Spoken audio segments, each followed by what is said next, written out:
பயிற்சி 1.3ல question number 5 a equal to கணம் 1 2 3 4 b equal to கணம் a b c d பின்வருவனர்களுக்கு a to b க்கு சார்பு உதாரணம் தருக அப்படின்னு கேட்டிருக்காங்க. அதில் கொஸ்டின் நம்பர் 1 ஒன்றுக்கொன்றான அல்ல மற்றும் மேல்கோர்த்தல் அல்ல இந்த மாதிரி இருக்கக்கூடிய இதுக்கு ஒரு உதாரணம் கேட்குறாங்க. ஒன்றுக்கொன்றான சார்பாக இருக்கக்கூடாது, மேற்கோர்த்தல் சார்பாக இருக்கக்கூடாது, ரெண்டுமே இல்லாமல் மாதிரி ஒரு சார்பு கொடுக்கணும். இப்போ கொடுக்கப்பட்டது ஏ டு பின்னு சொல்லலாம். ஏல வந்து 1 2 3 4 கொடுத்தாச்சு, பியில் வந்து ஏபிசிடின்னு கொடுத்தாச்சு. இப்போ இதுக்கு நம்ம கொடுக்கணும் ஒன்றுக்கொன்றான சார்பான மீனிங் என்ன?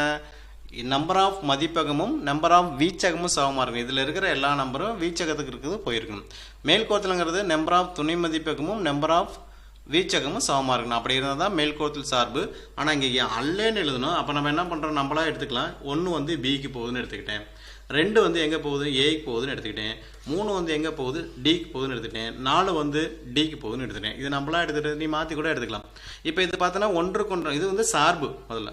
ஏன்னா மதிப்பகத்தில் இருக்கிற எல்லா நம்பரும் ஒரு தடவை தான் போயிருக்குது. அதனால் சார்பு ஒன்றுக்கொன்றான சார்பும் போது இதில் நம்பர் ஆஃப் மதிப்பகம் 4, வீச்சகம் பார்த்தோன்னா 3 தான் போயிருக்கு, 3 அம்புக்குறி தான் போயிருக்கு.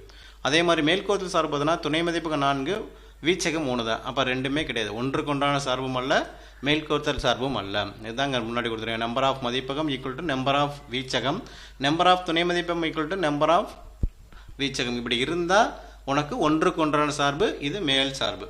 ஆனால் இல்லைன்னு சொல்லியிருக்காங்க. இந்த மாதிரி இல்லை, அதனால் இது மேல் சார்பு அல்ல.